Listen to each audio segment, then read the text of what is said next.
you have Jared Sandler live in Tampa as the Rangers get the win 4-0, and the phone lines are open at 877-881-1053. What kind of a statement did the Rangers make for you today? Call in and tell us what you think about the Rangers opening the playoffs with a victory and now one dub away from advancing to the ALDS after a really disappointing end to the regular season on Sunday. Way to bounce back, guys, as Jared joins us now here live from Tampa. And a good afternoon to you, sir. How the heck are you?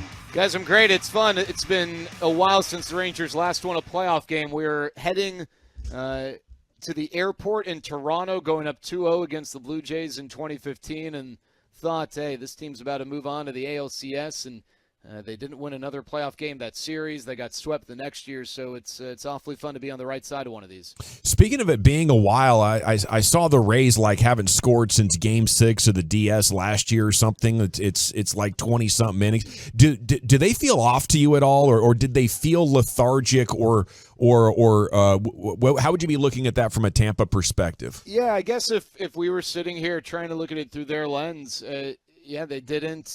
they didn't feel connected as a lineup, if that makes sense. And, you just had Jose Siri coming back from injury. It was odd. He was trying to bunt there his first time up, and Jordan Montgomery made that great play. Randy Arozarena had a rough second half, and he doesn't look totally right. Yandy Diaz coming off some hamstring tightness. And the other thing is, Gavin, I don't know if this had an effect or not, because in years past, the Rays have not been a high-octane offense, but this Rays team scored more runs and hit more home runs in a single season than ever before in their franchise history. But they rested a lot of guys this past week, and maybe for good reason. Some of these guys were dealing with injuries and bumps and bruises, but they looked like a team that hadn't really swung the bat in a while, and a lot of these guys really hadn't. And maybe that's a part of the conversation on their end. I think from our end, you got to recognize Jordan Montgomery. His last 5 starts have all effectively been playoff-type games, right? Because of the significance of those games and where the Rangers were, this one actually being a playoff game. But he's been nails. He's allowed 2 runs over his last 5 starts. And let me tell you something, that guy is making himself a whole lot of money with the way he's pitched over the last few weeks. Hey, Siri, show me how to throw the ball into the stands. That makes sense? Yeah. Hey, Siri, the ball. Show me how to boot the ball around, then throw it into row 7. And Broadus, of all the guys they have, maybe Taylor Walls. He's got an arm, this guy, right? Well, Siri's great defensively, but you know what? He hadn't played in a few weeks. He was hurt. And, sure. He looked rusty. And on that single from Seager, he looked very indecisive. Sure. And defense played a huge role. I mentioned this before the game. I mentioned this in the network portion, but you look at a box score, you look at hits, you look at pitcher's line score. You really don't look at errors, right? Not many people do. It's kind of hidden there, in between the hitter's lines and the pitcher's lines, and it's not a part of fantasy baseball. But gosh, this thing is, defense is such a huge part, and the Rangers were really, really good. I don't know that we gave this team enough credit. This is the fewest errors they've ever had in a single season. And I don't know if this is the best defensive group in franchise history or anything, but they certainly turn outs that should be outs into outs. And the Rays didn't do that today. And Yandy Diaz was eaten alive at first on a few plays. Jose Siri had that rough go of it in center. And, that to me is a big difference, because let me tell you guys, I don't need to tell you guys this. How you feeling with a 2-0 lead in the 8th inning going to the bullpen versus a 4-0 lead? I'm not saying a 4-0 lead. I needed 10 more runs. Is what I needed. I was hoping for 5. Yeah. I know we're not totally comfortable, but my gosh, are we not a little more comfortable with a 4-run lead than a 2-run lead? And defense is a big part of that difference. Jared, you mentioned defense. Evan Carter was fantastic. Not only at the plate, he reached base safely 4 times, but defensively, you had the Monty play. But what stands out to you about Evan Carter? The kid is just special. The moment's never too big for him. When you look at the draft pick, people are laughing at it. You were talking about it. You've been a fan of his ever since, and really the dude was sensational today. Yeah, and I don't want to take any credit for being a fan of his because I watched tape and was like, I come on, you had that scout's eye, man. No, I like the pick because every Twitter expert who apparently had been to Elizabethton high school baseball games hated the pick. And I was just like, just to be You're trolling.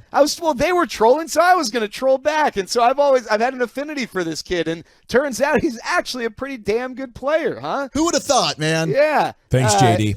But, gosh, yeah, what a great game. And, you think about it, too. It's not like the Rangers lit up Tyler Glass now, but they did to him what they have done to a lot of good pitchers.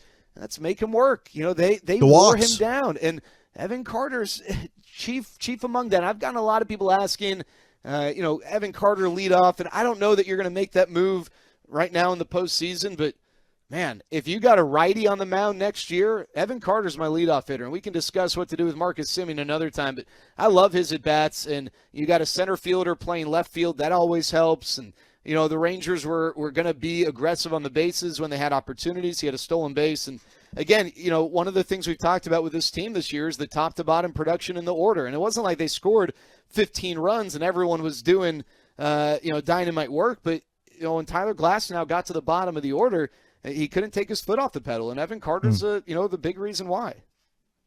Were you surprised at the athleticism on Montgomery? How about that? That's a big guy right big there. polar right? bear dive. Oh man, that's a big dive too. And you look at old school Jordan Montgomery. I mean, you can't be if you're a 6'6" pitcher like that. You're pretty darn athletic.